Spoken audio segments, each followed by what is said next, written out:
This is part 3 of our interview with M.A. Dennis, and this is the beginning of Dennis's poetic medley. Enjoy.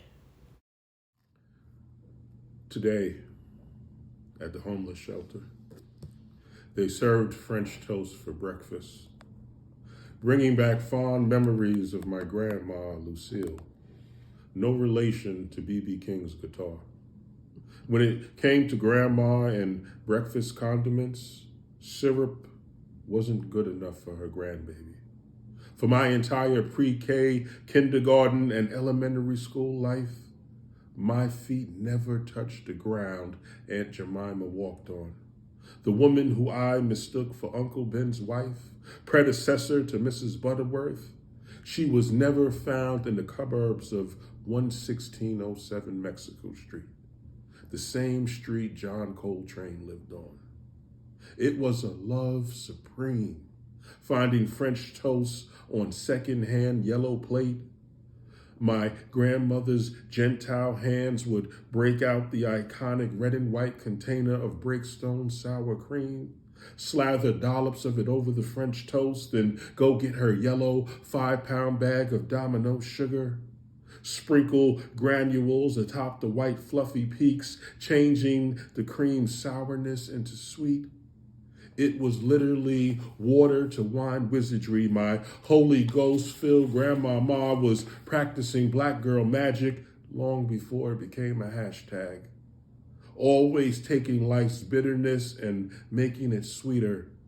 Telling a pregnant 13-year-old baby who was my mama, I don't care if church folks gossip and claim that you sinned. I will reverse the curse spelled Sinned.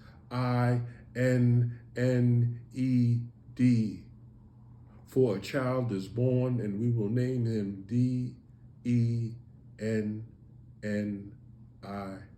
Dennis.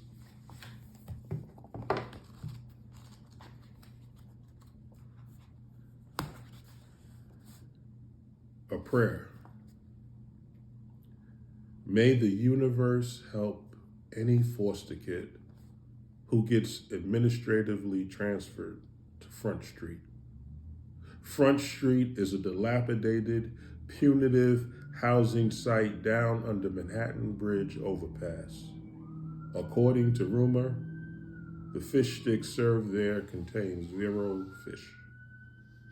Their sticks are entirely made from artificially fish-like flavored non-seafood ingredients. I saw a tweet. Some man of a certain age was complaining about the younger generation, complaining about their attire and the way they wear their pants.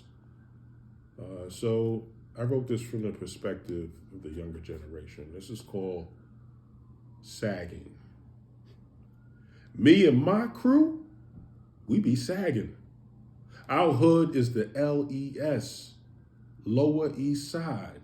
Yeah, that's what we rep. But I guess it could also stand for let 'em sag. Stop telling me to pull up my pants. They way too heavy.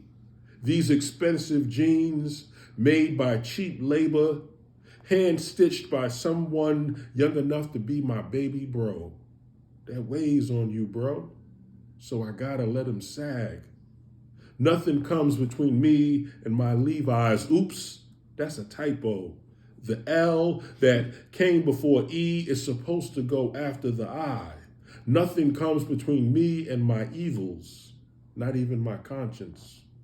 My judgment may be bad, but I got good taste in designer clothes. Pull up my true religions, that's sacrilege. Let him sag. Let him sag.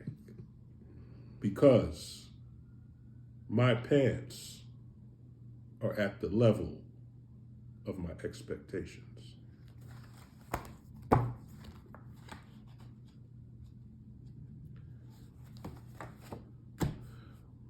As a poet, it's important that you get feedback. This is a poem about receiving feedback from a black lesbian mother warrior poet.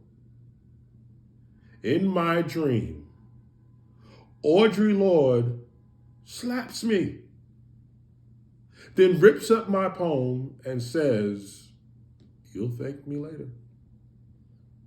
The next night, I go back to sleep and turn the other cheek because poets need feedback. And sometimes that requires a firm hand.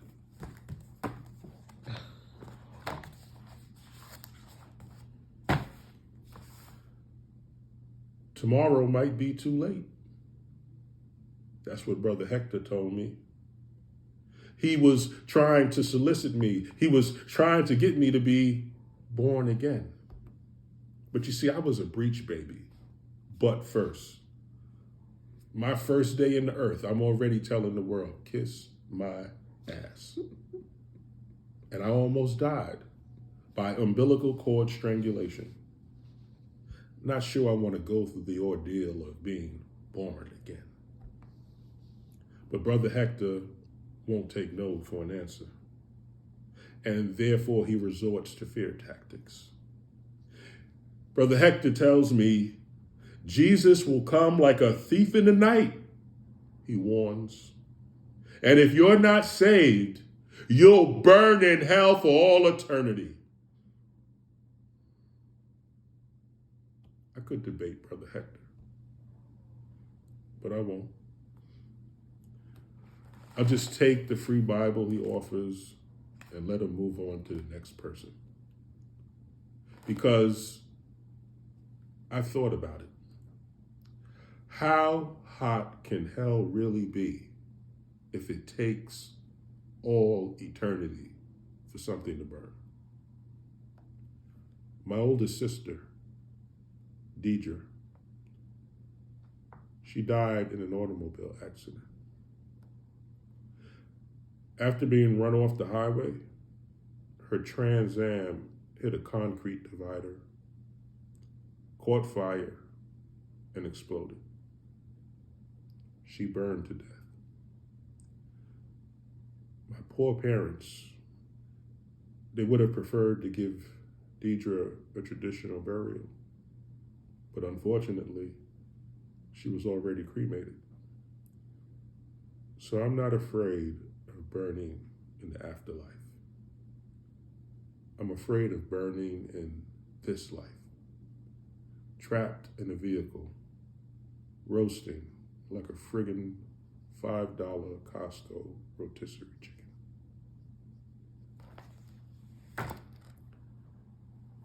Disclaimer, that was from a work of fiction, so I don't have a sister named Deidre. Oh. So just put that out there, you know. I mean, if you still... You could have, right? Yeah. I mean, well, I will say this, you know, all fiction, as they say with the movies and stuff, based on a true story. Right. So actually, I do know someone whose sister died in an unfortunate car accident. So, yeah, that's happened. I mean, and I don't know why, but lately I have been seeing a lot of automobile people losing their life to automobiles, just in crazy kinds of ways. So my heart goes out to the family of anyone who, you know, has dealt with that kind of tragedy. Dennis's poems in the form of a medley will continue in part 4.